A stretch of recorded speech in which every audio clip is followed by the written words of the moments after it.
출애굽기 19장 1절로 6절까지의 말씀, 우리 다 같이 한 목소리로 합독하겠습니다.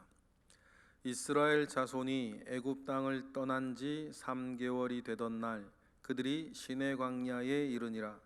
그들이 르비딤을 떠나 시내 광야에 이르러 그 광야에 장막을 치되 이스라엘이 거기 산 앞에 장막을 치니라. 모세가 하나님 앞에 올라가니 여호와께서 산에서 그를 불러 말씀하시되 너는 이같이 야곱의 집에 말하고 이스라엘 자손들에게 말하라. 내가 애굽 사람에게 이렇게 행하였음과 내가 어떻게 독수리 날개로 너희를 업어 내게로 인도하였음을 너희가 보았느니라. 세계가 다 내게 속하였나니 너희가 내 말을 잘 지키고 내 언약을 지키면 너희는 모든 민족 중에서 내 소유가 되겠고 너희가 내게 대하여 제사장 나라가 되며 거룩한 백성이 되리라. 너는 이 말을 이스라엘 자손에게 전할지니라. 아멘. 여러분, 모든 사람에게는 영적으로나 육적으로나 가야 할 곳이 있습니다. 여러분, 모든 사람 한 사람 한 사람에게는 여러분 해야 할 일이 있는 것 아닙니까? 아무것도 없이 사는 사람은 없습니다. 여러분, 언제나 큰 일에서나 작은 일에서나 짧은 시간에서나 긴 시간에서나 내가 가야 할 곳, 내가 서야 할 곳, 내가 해야 할 일이 무엇인지를 늘 생각하시되 하나님 아버지 앞에서 생각하시는 저와 여러분 되시길 주님의 이름으로 축복합니다. 오늘 우리는 출애굽을 하고 비로소 시내산에 도착한 이스라엘 민족의 이야기를 우리는 만났습니다. 19장 1절부터 시내산에 대한 이야기가 시작이 되어지면 레위기를 지나 민수기 10장 10절까지가 이 시내산에서 있었던 이야기입니다. 정확한 날수 계산으로 하면 355일, 만 1년 조금 안 되는 시간. 시내산에서 어떤 일이 있었는가를 이제 우리는 출애굽기 19장부터 민수기 10장 10절까지 긴 시간 우리가 읽게 되겠죠. 언약을 체결하고 계명을 받고 그 다음에 성막을 짓고 그 성막 앞에서 어떻게 예배할 것이며 하나님 아버지 앞에서 이스라엘 공동체가 유지되어지는데 어떠한 율례와 규례들이 있어야 되는지를 쭉 가르치세요. 여러분, 이 영적인 원리를 우리는 기억해야 됩니다. 부르시면 언약하고 언약에 합당한 말씀 받고 거기에 합당한 민족으로 사는 것, 언제까지? 우리가 정말 최종적으로 가야 할 곳까지, 우리 쓸 때까지 말입니다. 늘 말씀을 드립니다. 구약의 육적인 사건은 신약의 영적인 진리를 예표하고 모형한다. 우리의 인생도 마찬가지겠죠. 하나님이 부르시고 죄와 사망의 권세 아래에서 죽어가는 우리를 하나님이 부르신 이후 하나님과 나 사이엔 언약이 쓰고, 그래서 그는 우리의 아버지가 되고 우리는 그의 자녀 백성이 되는, 그러면서 우리는 신앙생활 하면서 하나님의 언약의 백성으로서 무엇인지, 어떻게 살아야 되는지, 무엇을 바라보아야 되는지, 무엇이 옳은지, 무엇이 바른지, 내게 있는 모든 하나님을 어떻게 드려져야 되는지, 어떻게 예배해야 되는지, 어떻게 살아야 되는지를 우리는 늘 말씀을 받는 것입니다. 예배하면서 큐티하고 하나님 말씀 가까이 하면서 무엇이 무엇인지를 알게 하시는 것, 알게 된 그 모든 것들을 순종하며 사는 것. 그러면서 뭡니까? 저나 여러분들이나 어느 날 반드시 이루어질 것, 하나님의 나라에 합당한 자 되어서 사는 것, 하나님의 나라에 합당한 자 되어서 주님 부르시면 하나님의 그 나라에 가게 되는 것. 그래서 우리가 이 땅에서의 모든 삶은 광야 40년을 살던 이스라엘 백성들처럼 우리는 이 땅을 그렇게 사는 거, 목적은 한 가지 아닙니까? 하나님의 나라에 합당한 자가 되어지는 것입니다. 예배하고 말씀 보고 기도하고 이런 일 저런 일 겪으면서 하나님 앞에 온전히 나아가고, 그래서 우리가 온전히 되어졌을 때에 하나님은 우리를 우리의 본향 가운데에 두시는 것. 그래서 사도 바울은 내 시민권은 하늘에 있다. 내가 표대를 바라보고 달려가는 자다. 달려갈 때 그냥 달려가는 것이 아니라 법대로 달려야 할 것이다. 그러면 하나님께서 다 달려낸 사람에게 주실 생명의 면류관이 있고 내게만 아니라 주의 나타나심을 사모하는 모든 자에게도니라 라고 이야기하는, 여러분, 그 그리스도인의 이 땅의 삶의 원리를 우리는 명심하셔야 돼요. 그런데 여러분, 이 분명한 복음이 희미해져 가고 있는 것 아니겠습니까? 마치 이 땅의 모든 것이, 이 땅의 것이 전부 다인 것처럼 우리가 들어가야 할 본향이 있는데 이 땅 것 때문에 울고 이 땅 것 때문에 웃고, 마치 이 땅의 것이 모든 것이냐, 예수 믿으면 복받고, 예수 믿으면 잘되고, 예수 믿으면 평안하고, 예수 믿으면 형통한 이 모든 것들을 이 땅 안에서만 생각하는 거예요. 마치 광야를 떠도는 이스라엘이 가나안 땅은 바라보지 못하고 이 광야 40년의 이 삶이 자기들 인생의 모든 것이냐, 모든 것을 육화시키고 살아가는, 여러분, 이 세태가 있는 것 아니겠습니까? 그러니 로마서의 바울의 고백과 같이 우리는 이 세대를 본받지 아니하고 우리의 모든 삶을 하나님이 기뻐하시는 영적 제사로 드리며 만들어져가는 나 자신을 통해서 하나님께 영광과 기쁨이 되어져야 되는 것에 대해서는 말은 하는데 관심은 별로 없고, 모든 기도의 제목과 모든 관심사들은 이 땅에서 내가 어떻게 될 거냐, 거기에 사로잡혀 산다면 여러분, 우리는 복음을 잘못 알고 있는 것 아닙니까? 여러분, 그러니 여러분, 우리가 그 출애굽한 이후 이스라엘의 모든 삶, 출애굽 전엔 어땠고 어떻게 출애굽을 했으며 출애굽할 때 그의 모든 여정들은 무엇인지에 대하여서 여러분, 우리가 잘 깨달아가는 그 시간 되기를 원하고, 장장 민수기 10장까지 이어질 시내산에서 이야기, 하나님과 이스라엘 사이에 이루어지는 언약과 언약을 출발시키기 위해서 성막을 만들고 말씀을 받으며 자기 자신이 누군지를 깨닫고 그 삶을 처음 적용해 나가는 이야기들이 시작되어지는 첫 출발점에 우리가 지금 서 있는 것입니다. 그러니 이 일들을 통해서 우리는 하나님 아버지 앞에 이스라엘의 만들어져가는 모습 통해서 나 자신을 깨닫고 아는 시간 되시길 주님의 이름으로 축복합니다. 비로소 1절 3개월 만이라고 했습니다. 읽어보겠습니다. 이스라엘 자손이 애굽 땅을 떠난 지 3개월이 되던 날 그들이 시내 광야에 이르니라. 이스라엘이 출애굽을 하고 첫 번째 목적지는 여러분 시내산이었죠. 호렙산이라고도 부릅니다. 하나님의 산이었죠. 이곳에 이르는 것이 이스라엘의 첫 번째 목적지였어요. 하나님께서 모세에게 내 백성이 하나님 아버지 앞에 광야로 나가 제사하고 예배할 것이다 라고 했을 때 하나님께서 모세에게 말씀하신 첫 번째 목적지가 바로 이곳이었죠. 그래서 르비딤을 지나 2절에 보니까 거기 산 앞에 장막을 쳤습니다. 시내산이 있고 위치는 정확하게 우리가 알 수 없어요.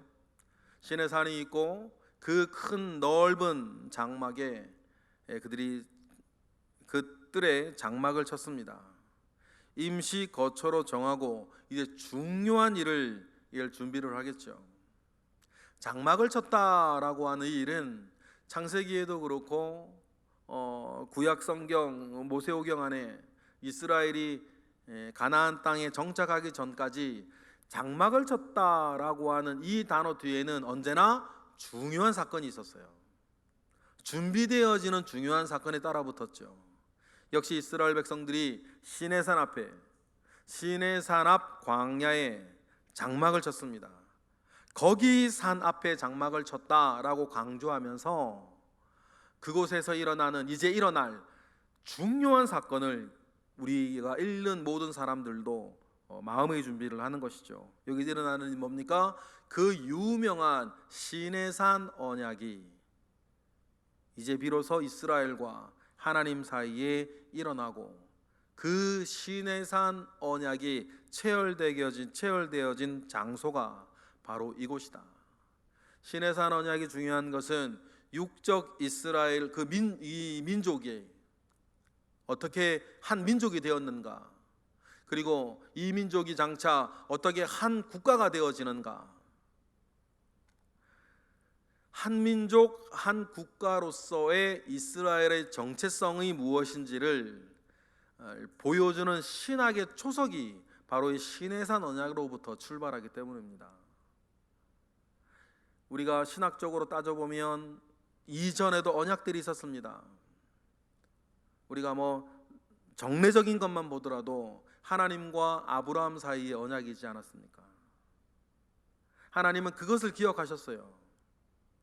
물론 그 뒤로 넘어가면 노아와 하나님 사이에도, 심지어는 아담과 하나님 사이에도 언약이 암시가 있었지만, 민족 이스라엘이 하나님 아버지 앞에 이렇게 언약이 체결되어지는 이 시내산 언약은 공식적으로 하나님과 이스라엘이라고 하는 이 민족 사이에 중요한 계기가 마련되어지고, 서로가 서로에게 남다른 의미가 되어지는 그 언약이 체결됩니다. 그런데 이 모든 것들을 하나님께서 왜 이스라엘과 하셨냐라고 하셨을 때에 그 암시가 3절에 나오지 않습니까? 왜 이스라엘이냐? 3절 읽어보겠습니다. 시작. 모세가 하나님 앞에 올라가니 여호와께서 산에서 그를 불러 말씀하시되 너는 이같이 야고보의 집에 말하고 이스라엘 자손들에게 말하라. 여기에서 우리가 이미 고인이 된 지 400년이 훌쩍 넘었지만 우리가 반가운 이름 하나를 볼 수 있는 것 아닙니까? 야고보의 집에 말하라. 그러면 여러분, 지금 하나님께서 이스라엘을 불러 시내산 앞에서 어떤 중요한 약속을 체결하려고 할 때에 이스라엘이 잘나서 그거 아닙니다. 이스라엘이 무엇인가 남달라서 그거 아니에요. 하나님께서 기억하시는 건 무엇입니까? 이스라엘 이 민족의 조상들에게 했던 그 약속을 기억하시는 거예요. 아브라함과 이삭과 야곱에게 하셨던 하나님의 약속을 주님은 기억하시는 것 아닙니까? 그러니까 이 이후에 일어나는, 이스라엘에게 일어나는 하나님의 모든 행동들, 하나님의 모든 행위는 아브라함과 이삭과 야곱에게 하셨던 자신의 약속을 기억하여서 일어나는 일이지, 이스라엘 자기들이 잘났거나 뭔가 뚜렷하게 공적이 있거나 공로가 있어서 되어지는 것은 결코 아니라고 하는 사실들을 우리는 기억을 합니다. 지금 우리도 똑같은 것 아닙니까? 저나 여러분들이나 무엇이나 잘나서, 무엇이나 공로가 있어서, 무엇이라도 옳은 것이 있어서 주님이 우리를 부르시고 우리를 자녀 삼아 주시며 복음 안에서 여러분 천국에 대한 저 본향에 대한 소망을 주신 것이 아니고, 하나님께서 예수 그리스도께 허락하셨던 그 언약을 기억하사, 약속을 기억하사 예수 그리스도 안에서 일어나는 일들 아니겠어요? 그러니 여러분, 우리가 이 모든 일들을 통해서, 이 육적인 사건을 통해서 우리 가운데 일어난 영적인 비밀들을 깨달을 수 있는 귀한 은혜가 우리 가운데 있는 것입니다. 그리고는 하나님께서 역시 이스라엘에게도 무엇을 요구하시냐면 믿음을 요구하세요. 구약이나 신약이나 마찬가지입니다. 덮어놓고 믿으라 그런 적은 없어요. 예나 지금이나 마찬가지. 4절에 너희들이 지금까지 본 것이 있지 않는가, 지난 3개월 동안 애굽에서 일들까지만 더하면 좀 더 길어지겠죠. 너희들이 지금까지 본 것이 있다. 4절 다 같이 읽어보겠습니다. 내가 애굽 사람에게 어떻게 행하였음과 내가 어떻게 독수리 날개로 너희를 업어 내게로 인도하였음을 너희가 보았느니라. 그래서 보아서 뭐 어떻게 하라는 것입니까? 이 모든 것들을 하나님 아버지 앞에 믿음의 근거로 삼으라는 거예요. 아무것도 알지 못하던 그 이스라엘에게 하나님께서 보여주신 것이 있습니다. 하나님께서 얼마나 능하신 자인지, 그의 위엄과 그의 능력과 그의 구원과, 그리고 광야로 나와서도 물이 필요할 때, 양식이 필요할 때, 더위를 막아야 할 때, 추위를 막아야 할 때, 그 모든 일들이 있을 때마다 이스라엘이 몸소 경험하고 본 것이 있지 않는가? 이것이 무엇이 되어야 합니까? 오늘 이스라엘의 믿음의 근거가 되어야 되는 거예요. 여러분, 저와 여러분도 마찬가지입니다. 많이 말씀드리지 않습니까? 우리가 하나님 아버지 앞에 배은망덕한 자는 최소한 되지 말아야 하지 않겠는가?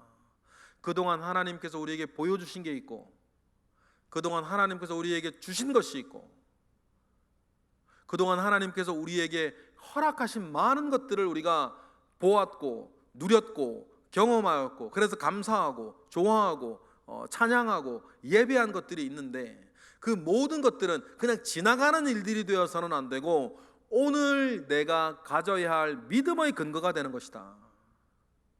그래서 오늘까지 나를 이끄신 하나님을 향한 우리의 믿음을 여러분, 우리가 늘 고백할 줄 아는 것은 무턱대 놓고 맹목적으로 무조건 믿으라 그러는 게 아니고, 그동안 우리에게 주신 하나님의 은혜가 있고 하나님께 우리에게 주신 말씀이 있고, 그러면서 우리가 가진 소망 가운데에 오늘 우리의 삶에 대해서 믿음의 근거가 되는 것입니다. 그 믿음 가운데에 여러분, 하나님을 향한 그 믿음 가운데에 오늘 우리가 누군지, 내가 누구여야 하는지를 하나님은 이스라엘 백성들에게 이야기하시죠. 그 믿음 안에서 너희들이 5절, 6절과 같은 자들이 되어야 할 것이다 말씀하시는 거죠. 5절 읽어보겠습니다. 시작. 세계가 다 내게 속하였나니 너희가 내 말을 잘 듣고 내 언약을 지키면 너희는 모든 민족 중에서 내 소유가 되겠고 너희가 내게 대하여 제사장 나라가 되며 거룩한 백성이 되리라. 너는 이 말을 이스라엘 자손에게 전할지니라. 너희는 이 말을 이스라엘 백성들에게 전할지니라. 이 일을 통해서 하나님은 이제 이 말을 듣고 용납하고 받아들일 이스라엘 백성들에게 중요한 일을 하나님 이제 준비하시는 거죠. 그리고 하나님께서는 자기 자신을 간략하게 설명하십니다. 지금도 마찬가지 아니겠습니까? 세계가 다 내게 속하였다. 여러분, 이 사실을 분명히 여러분 알고 깨닫고 느끼며 누리며 사시기를 원해요. 예나 지금이나 세상 권력, 아무리 힘 있어 보이고 아무리 능력 있어 보이고 아무리 여러분 화려해 보여도 우리가 기억하는 것이 무엇입니까? 이 모든 세상이 하나님께 속하였고 이 모든 것이 우리 하나님 것이라는 사실들을 우리는 기억을 합니다. 그러니 우리는 이 모든 세상의 창조주이시요 주인이신 하나님의 말을 잘 듣고 그의 언약 가운데 있으면 우리 역시 그의 소유가 되겠고, 그래서 사람들 우리를 그리스도인이라 부르고 그리스도인으로 알고 있고 우리를 다른 신분으로 우리를 보고 있는 것 아니겠습니까? 그러면 그렇게 되어진 우리는 6절과 같이 그렇게 하나님의 소유된 사람으로서 이제는 제사장이요 제사장 나라가 되어서 우리의 사명을 감당하며 사는 것. 그래서 여러분, 그리스도인은 세상과 낯선 사람들이에요. 좀 이상하지요? 그들이 바라는 것 우리는 바라지 않고, 그들처럼 살지 않고, 우리는 다른 법을 따라 사는 사람으로서의 이 세상에 좀 낯선 거, 낯설기 때문에 그들은 우리를 이상하게 생각하고, 때로는 조롱하고 비난하고, 그들이 힘이 있으면 핍박하고. 여러분, 그것이 자연스러운 일이라는 것을 여러분 우리는 알아야 돼요. 우리는 다른 사람들이기 때문이에요. 여러분 분명히 기억하십시다. 우리는 다른 사람들이에요, 이 세상 사람들과. 그런데 뭐가 다른지 모르겠다 라고 하면 지식이 부족하든지 다른 삶이 아직 안 따라붙든지. 여러분 분명한 건 뭡니까? 여러분들이 세상에 나가서 세상 사람들과 섞여서 무엇인가 한다 그러면 여러분 무엇인가 어색해야 돼요. 무엇인가 불편한 거죠. 여러분 이거 느끼시잖아요. 대화를 해보면 뭔가 생각 자체가 좀 달라요. 결정하는 이유들이 다르고 중요하게 생각하는 게 달라요.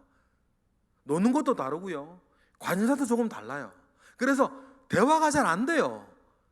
서로 좀 낯설어 하죠. 여러분 그게 당연해요. 그게 당연한 것입니다. 그래서 구별되어진 백성이라 그러는 것 아닙니까? 그것이 여러분 답답하게 생각해서 사실은 답답한 것이 아니고 당연한 거예요. 여러분 저나 여러분은 다른 사람들입니다. 달라졌어요. 소속도 다르고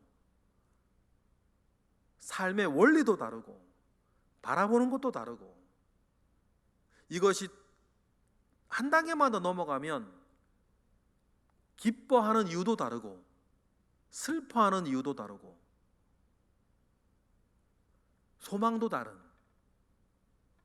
그런 사람이 우리라고 하는 것을 우리는 꼭 기억해야 되겠고, 그것을 베드로는 왕 같은 제사장의 삶이라 그랬고, 이 말을 베드로가 한 근거는 오늘 본문에 나와 있는 너희가 제사장 나라가 될 것이다 라고 하는 말에 우리는 그 근거를 찾을 수 있는 것입니다. 오늘 그 이 말씀을 우리가 읽고 이 말씀을 보면서 하나님 아버지 앞에 내가 누구여야 하는지를 이제 시내산에서 체결되어지는 언약들을 보며 다시 한번 확인하고 내가 누군지 우리가 누군지를 분명하게 점검하시는 시간 되시길 주님의 이름으로 축복합니다. 기도하겠습니다. 할렐루야. 하나님 감사와 영광을 올려드립니다. 시내산에서 하나님과 이스라엘 사이에 체결되어졌던 이 언약이 이제 시작을 합니다. 이것이 중요한 것은 하나님과 우리 사이에 어떤 일들이 있었는지를 알게 하는 모형이기 때문입니다. 하나님 이 말씀을 우리가 잘 기억하고 하나님 아버지 앞에 온전하게 생각하고 마음 먹고 사라지는 은혜들이 우리에게 다시 있게 하옵소서. 주님의 크신 은혜가 우리의 묵상 가운데 있기를 원합니다. 이 시간 드려지는 1000번째 예물들이 있습니다. 주님 기뻐 받으시고 이들의 모든 제 기도 가운데 함께 하옵소서. 이 시간에도 새벽을 깨워 하나님 앞에 기도하는 이들이 있습니다. 하나님 그들을 기억하시고 하나님 아버지 앞에 온전케 하옵소서. 예수 그리스도 이름으로 기도드렸나이다. 아멘.